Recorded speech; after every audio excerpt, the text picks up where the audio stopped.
Hello అండి, అందరికీ నమస్తే. అందరూ ఎలా ఉన్నారండి? మేమైతే చాలా చాలా బాగున్నాం. మీరందరూ కూడా బాగుండాలని మనస్ఫూర్తిగా కోరుకుంటున్నాను. ఈ రోజైతే వ్లాగ్ చాలా బాగుంటుంది. వెంకటేశ్వర స్వామి ఇష్టం ఉన్న వాళ్ళందరూ కూడా ప్రశాంతంగా చివరి వరకు చూసేయచ్చు. ఇంతకీ ఈరోజు మేము ఎక్కడికి వెళ్ళాము, ఏంటి ఆ గుడి, అక్కడ విశిష్టత అంతా కూడా చెప్తాను. చివరి వరకు చూడండి. మనం కనుక ఇంట్లో ఎక్కడికన్నా వెళ్ళాలి అంటే ఇంట్లో హస్బెండ్కి పిల్లలకి వాళ్ళకి కావాల్సిన సమకూర్చే వెళ్ళాలి కాబట్టి ఈరోజు నాకు కూడా హడావుడైందనమాట. ఎర్లీ మార్నింగే వాళ్ళకి టిఫిను అలాగే లంచ్కి కర్రీసు రైసు అన్నీ కూడా ఏర్పాటు చేద్దామని ఫాస్ట్గా చేస్తున్నాను.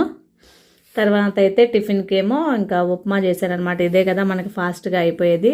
జీడిపప్పులు వేసి చేశానమాట, బాగుంటుంది తినడానికని. ఇంకా తర్వాత ఇల్లు క్లీన్ చేసుకొని స్నానం చేసి పూజకైతే సిద్ధం చేసుకుంటుంటే పూరి కూడా అప్పుడే స్నానం చేసి వచ్చి నేను చేస్తానమ్మా దీపారాధన, నేను వెలిగిస్తాను దీపం అంటే సరే అలవాటు అవుతుందని చేస్తాను. మేమైతే ఇక్కడ ఇంట్లో దేవుడి గుడిలో ఉన్న దేవుడి పటాలు వాటితో పాటు ఇక్కడ మూలనున్న వెంకటేశ్వర స్వామి, ఇక్కడ పైన సాయిబాబా ఉంటారనమాట. కంపల్సరీగా అందరికీ కూడా కడ్డీలు తిప్పాల్సిందే, పూలు పెట్టాల్సిందే అనమాట. తను గనక పూజ చేస్తే ఏదైనా సరే ఎర్లీ మార్నింగ్ అనేది మనం గనక ఇంట్లో దీపారాధన చేసుకుంటే ఎంతో ప్రశాంతంగా ఉంటుంది. నాకైతే ఆ రోజు ప్లెజెంట్గా అనిపిస్తుంది అనమాట. రోజైతే కుదరదు కానీ నాకు కుదిరినప్పుడల్లా కూడా నేను దీపం పెట్టడానికే ట్రై చేస్తాను. అయితే మేము వినుకొండలో 9:15 కల్లా బస్ స్టాండ్కి వెళ్ళాము.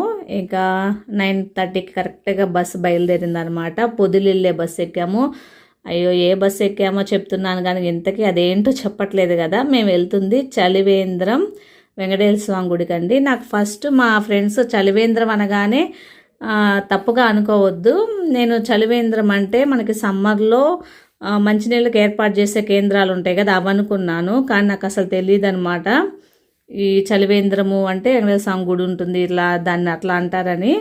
ఇంకా మేమైతే అక్కడికి పొదిలి బస్సు ఎక్కితే దారిలో గుడి దగ్గరే బస్సు ఆపుతారనమాట. రోడ్డు మీదే దిగంగానే మనకి ఇక్కడ చూసారా ఎంత పెద్ద ఆంజనేయ స్వామి విగ్రహం ఉందో.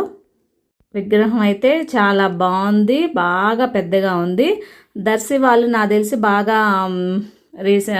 బాగా అకేషనల్గా వస్తూ ఉంటారనుకుంటా. ఎందుకంటే మేము దిగగానే అక్కడ పక్కన ఒక బస్సు కూడా ఉంది, ఫ్రీ బస్ అంట. అది దర్శి నుంచి ఇక్కడికి గుడి దగ్గరికి, గుడి దగ్గర నుంచి మళ్ళీ దర్శికి కొంతమంది జనాలు ఎక్కగానే అటు ఇటు తిప్పుతుంటారంట. ఫ్రీ బస్ అనేది అవైలబిలిటీ ఉంది, అక్కడ మేము చూసాము. తర్వాత అక్కడ ఆంజనేయ స్వామి దగ్గర కొంచెం దీపాలు అయితే అట్లా పెట్టేసిన తర్వాత ఇంకా కొండ పైకి వెళ్ళాలి. వెంకటేశ్వర స్వామి గుడి కొండ పైన ఉంటుందంట. ఆ కొండ పైకి వెళ్ళే ముందే కింద అక్కడ వినాయకుడి స్వామి గుడి ఉందండి, అక్కడికైతే వెళ్తున్నాం. అంటే మేము కూడా ఫస్ట్ టైం అనమాట, నేను ఎప్పుడు వినలేదు. వెళ్తున్నాం కాబట్టి ఆ పరిసరాల్లో కూడా చాలా టెంపుల్స్ అయితే చిన్నవి ఉన్నాయి, అన్నీ కవర్ చేసుకొని వెళ్దామని ఇక్కడైతే వినాయకుడి గుడి దగ్గరికి అయితే వచ్చామండి. అయ్యగారు అయితే పూజ చాలా చక్కగా చేశారు. గోత్రనామాలు కానివ్వండి అవన్నీ కూడా బాగా చెప్పించారు. అలాగే ఇంకా పిల్లలు లేని వాళ్ళకి కూడా పూజలు చేస్తామమ్మా అని అయ్యగారి యొక్క విజిటింగ్ కార్డ్స్ అయితే మాకు ఇచ్చారనమాట. ఏమన్నా మీకు గృహప్రవేశాలున్నా పెళ్ళిళ్ళున్నా అవి కాంటాక్ట్ చేయొచ్చని. ఇంకా తర్వాత అయితే అక్కడ వినాయకుడి దగ్గర మనం పూజ అయిపోయిన తర్వాత ఇంకా కొండ మీదకి వెళ్తున్నాం అనమాట. ఇక్కడే కదా మనకు వెంకటేశ్వర స్వామి ఉండేది. స్టార్టింగ్లో ఇక్కడ వినాయకుడి విగ్రహం కూడా ఒకటి పెట్టారు. మెట్లకైతే ఇలాగా కొంతమంది మనకి తిరుపతిలో ఎలాగైతే మెట్టు పూజ చేసుకుంటారో ఐడియా ఉందా? తిరుపతి అనే కాదు, కోటప్పకొండ అయినా సరే ఎక్కడైనా ప్రసిద్ధ దేవాలయాలు కొంతమంది మొక్కుకుంటారనమాట మెట్టు పూజ చేస్తా అని. వాళ్ళ కోరిక కనుక నెరవేరితే ఈ విధంగా పసుపు కుంకుమ అట్లాగా మెట్టుకి కూడా పూసుకుంటూ వెళ్తారు. దాన్ని మెట్టు పూజ అంటారు. ఇట్లాగైతే ప్రతి మెట్టుకు కూడా పసుపు కుంకుమ రాసుంది. కొంచెం పైకి వెళ్ళిన తర్వాత కింద నుంచి ఇక్కడైతే బ్రహ్మంగారి గుడి ఉందండి. ఇక్కడ చూసారా చక్కగా ముగ్గు కూడా బాగా కలర్స్ పెట్టారు. ఇక్కడ కూడా బ్రహ్మంగారి ఆశీస్సులు అయితే తీసుకొని ఇంకా మేమైతే మళ్ళీ పైకి అయితే వెళ్ళాలని బయలుదేరాం. కొన్ని చోట్లేమో స్టెప్స్ ఉన్నాయి, కొన్ని చోట్లేమో ఇలాగా వీడియోలో కనిపిస్తుంది కదా ఇలా జారుడు బండ టైప్ లాగా కొంచెం ఎగమోరుగా ఉందన్నమాట. అక్కడ ఎక్కేటప్పుడు కొంచెం కష్టం అనిపించింది. అక్కడ నుంచి వ్యూ చూడండి ఎంత బాగుందో. పైకి వెళ్ళే కొంది పైనుంచి తీస్తే అలా అనిపిస్తుంది. తర్వాత ఇంకొక స్టెప్ మనం ఎక్కిన తర్వాత ఇక్కడైతే నాగవయ్య పొట్టు ఉందండి. చుట్టూ చూసారా దారబందరం అంతా కూడా ఉంది కదా. పిల్లలు లేని వాళ్ళు ఎక్కువగా బాగా మొక్కుకుంటారు ఇక్కడ పుట్టను ఎవరైనా సరే. ఇక్కడైతే మేము ప్రదక్షిణలు చేస్తాం, చూసారా కోణలు ఎంత బాగున్నాయో. ఇక్కడ కోణల్లో మనం ఎప్పుడు కూడా నాగుల చవితికి కానివ్వండి, సుబ్రహ్మణ్య షష్ఠికి, ఆదివారము అట్లాగా పాలు పోస్తుంటాం కదా. చక్కగా నాగవయ్య శిలలు అయితే ఉన్నాయి. అక్కడ కూడా మేము పూలు పెట్టేసి దండం పెట్టుకొని ఇంక పక్కకు వచ్చేస్తున్నాం. నాగవయ్య స్వామిని పుట్టని ఓన్లీ పిల్లలు లేని వాళ్ళనే కాదు అందరూ పూజిస్తారు. ఎందుకంటే రైతులు కూడా ముఖ్యంగా అన్నమాట. పొలాల్లో వెళ్ళేటప్పుడు చీకట్లో అవన్నీ తెలియక పొరపాటున కూడా ఆ నాగజాతి సర్పాలకి తెలియకుండా మనం తొక్కితే మనల్ని వాటి నుంచి రక్షించమని నాగదేవతకు వేడుకుంటారని కూడా నేను చాలాసార్లు విన్నాను. నేను ఎప్పుడు వెళ్ళినా కానీ అదే దండం పెట్టుకుంటా, రైతులందరినీ కూడా చల్లగా చూడమ్మా, వాళ్ళు తెలిసి తెలియక పొరపాట్లు చేసినా నేనైతే అనుకుంటుంటాను. ఇదైతే మనం అసలు గుడికి వచ్చేసామన్నమాట. పైకి వచ్చిన తర్వాత ఆ ధ్వజస్తంభం దగ్గర దీపాలు అయితే వెలిగిస్తూ ఉన్నాము. ధ్వజస్తంభానికి పసుపు, కుంకుమ, పూలు అన్నీ వేస్తున్నారు. కొంతమంది మొక్కుబడి తీర్చుకున్న వాళ్ళు పొంగళ్ళు కూడా పెట్టి ప్రదక్షిణాలు అయితే చేస్తున్నారు. ఇదనమాట కనిపించేది గుడి అంతా కూడా. ఈరోజు జనం ఆల్రెడీ వచ్చి ఇల్లుంటారు. బహుశా ఈరోజు శనివారం కదా ఎక్కువ మంది ఉంటారు అనుకున్నాం, కానీ అంత రష్ ఏమీ లేదు. మాకు వేరే అతను చెప్తున్నాడు అనమాట, రేపు ముక్కోటి అప్పుడు రెండమ్మ బాగా 10-15 వేల మంది జనం వస్తారు, బాగుంటుంది అని చెప్తున్నారనమాట. మేమైతే అక్కడ దీపం వెలిగించి ఆ మెట్ల మీద అయితే కూర్చున్నాను. చాలా ప్లెజెంట్గా అనిపించింది, చాలా పీస్ఫుల్గా ఉందన్నమాట అట్మాస్ఫియరు. ఎండగా లేకుండా చెమట పోయకుండా మాకైతే బాగుంది ప్రయాణం అంతా కూడా. తర్వాత అక్కడ ధ్వజస్తంభం దగ్గర దీపారాధన వెలిగించిన తర్వాత మేమైతే ప్రదక్షిణాలు చేస్తున్నాము. ప్రదక్షిణాలు చేసే దారిలో కూడా వినాయకుడు, తర్వాత శివలింగం ఉండి నాగపడగల ఒకటి ఉందన్నమాట గుడి, చిన్న గుడి అది. తర్వాత ఇక్కడేమో అమ్మవారు అనమాట. ఇవన్నీ కూడా చూసుకుంటూ పూలు పెట్టుకుంటూ మేమైతే ప్రదక్షిణాలు చేశాము. ఇంతకీ కొంతమంది ఇట్లా వెంకటేశ్వర స్వామి గుడిలో 2 ప్రదక్షిణాలే చేయాలి అంటారు. నాకైతే బాగా ఐడియా లేదు దాని గురించి.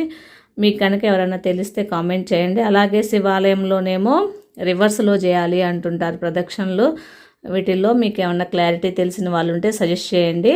ఇకైతే ధ్వజస్తంభం దగ్గర అలా పసుపు, కుంకుమ, పూలు వేసిన తర్వాత ఇక్కడైతే మేము కొబ్బరికాయలు కొడుతున్నాం. కరెక్ట్గా మాకు వినుకొండ నుంచి 1:10 నిమిషాలు మాత్రమే పట్టింది. చాలా సాఫీగా ఉందన్నమాట ప్రయాణం. బాగా బస్సులో ఇబ్బంది పట్టడం అట్లాగేం లేదు. మార్నింగ్ బయలుదేరాం కాబట్టి బాగుందన్నమాట. ఏదేమైనా సరే అనుకోకుండా ఈరోజు మాకు అదృష్టం కలిగిందనమాట. చలివేంద్రం వెంకటేశ్వర స్వామిని దర్శించుకునే అదృష్టం. అలాగే దారిలో కూడా కొన్ని చిన్న చిన్న గుళ్ళు ఉంటే కూడా అవి కూడా కవర్ చేశాం కదా. కొండ మీదకి వెళ్ళేటప్పుడు చాలా అంటే చాలా హ్యాపీగా అనిపించింది, మనసుకు చాలా ప్రశాంతంగా ఉంది. ఈరోజు శనివారము, అలాగే ధనుర్మాసము.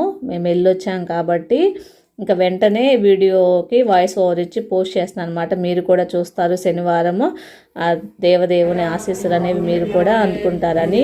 ఈ కనిపించే మూర్తి ఏంటంటే మనకి వెంకటేశ్వర స్వామి, అసలు వెంకటేశ్వర స్వామి అనమాట. మనకి అంటే చలివేంద్రంలో మెయిన్ ఈయన్ని దర్శించుకోవడానికే వస్తారు. చూసారా బాగుందన్నమాట విగ్రహం అంతా కూడా చాలా చక్కగా. వెంకటేశ్వర స్వామిని ఎంతసేపు చూస్తున్నా కానీ ఎక్కడికి వెళ్ళినా బాగా చూడాలనిపిస్తుంది అనమాట. బాగా అలంకరిస్తారు. దర్శనం చాలా అంటే చాలా బాగా జరిగింది. ఎక్కడ రష్ లేకుండా జనాలు చాలా తక్కువగా ఉన్నారు కాబట్టి మాకైతే బాగా దర్శనం అనేది బాగా అయిందండి. ఇక్కడ ఇంకా అమ్మవారు ఎప్పుడు వెంకటేశ్వర స్వామి గుడికి గుళ్ళో మనం గమనిస్తే అయ్యగారికి అటు ఇటు అమ్మవార్లు ఉంటారు కదా, అలాగే ఇక్కడ కూడా ఉన్నాయి అన్నమాట విగ్రహాలు అమ్మవారివి. తర్వాత ఇట్లా ఆ గుడి ఆవరణ చూసారా ఎంత పెద్దగా ఉందో. మేమైతే దర్శనం చేసుకున్న తర్వాత కొంచెం ప్రసాదం తిందామని అక్కడ కూర్చున్నాం అనమాట. కొబ్బరి చెప్పులు అవి. ఈ ధనుర్మాసం కాబట్టి ఇంకా ఆ దర్శనం నుంచి ఎక్కువ మంది భక్తులు వస్తూ ఉంటారు అనుకుంటాను. ఇంకా చుట్టుపక్కల వాళ్ళు కూడా ఎవరికి తీరినప్పుడు వాళ్ళు తెలిసిన వాళ్ళందరూ వస్తారు. ఇంకా అక్కడైతే దర్శనం చేసుకొని బయటికి వస్తూ అక్కడ మనకి కిచిడి టైపు ప్రసాదం ఒకటి పెట్టారు. ఇంకా ఆ ప్రసాదం తీసుకొని సుజాత 2 లడ్లు కొనుక్కొచ్చిందనమాట. అవి అందరికీ పెడుతుంది. ఇంక అక్కడ కూర్చొని ఇంతవరకు నిలబడి ఆ మెట్లు ఎక్కి నడిచాం కదా, ఇంక అందుకని ఒక చోట కూర్చొని ప్రశాంతంగా ప్రసాదం తిందామని కూర్చున్నాము. ఇక్కడైతే అందరం షేర్ చేసుకొని తింటున్నాము ఒక చోట కూర్చొని. ఈ ధనుర్మాసంలో మీరు కూడా ఏ ఆలయాలకు వెళ్ళారు, ఏ గుళ్ళకి వెళ్ళారు మనకైతే ఒకసారి అయితే కమెంట్ చేయండి. ఇంకా ఈ ధనుర్మాసంలో ఎక్కడెక్కడికి వెళ్తే ఏ స్వామిని దర్శించుకుంటే ఎంత మంచిదో మనకైతే కమెంట్ చేయండి. దానివల్ల మేము కూడా వెళ్ళి మాకు అనుకూలంగా ఉన్నవి, మాకు దగ్గరలో ఉన్నవి వెళ్ళడానికి అవకాశం అయితే ఉంటుంది. మేము ఇందాక వినాయకుడి గుడిలో పూజ చేయించుకున్నప్పుడు అయ్యగారు కూడా చెప్పారనమాట, చాలా మహిమాన్వితమైన ప్రదేశం అండి, చాలామందికి చాలా మంచి జరిగింది, వాళ్ళ మొక్కులన్నీ కూడా తీర్చుకుంటూ ఉంటారు, మాకు చెప్తారనమాట వాళ్ళు అనుకున్న కోరికలు నెరవేరాయి అని. కాకపోతే మనం కూడా ఫస్ట్ వెళ్ళినప్పుడు మనం ఏదన్నా అనుకున్నప్పుడు మళ్ళీ జరిగితే ఎవరికి వాళ్ళకి నమ్మకంగా ఉంటుందన్నమాట. కాబట్టి మీరు కూడా ఎవరైనా దగ్గరలో ఉన్న వాళ్ళు ఎప్పుడు చూడకపోతే ఒకసారి వెళ్ళి చూడండి. చాలా ప్రశాంతంగా ఉంది, చుట్టూ వాతావరణం కానీ గుడి ఆవరణ కూడా చాలా పెద్దదనమాట.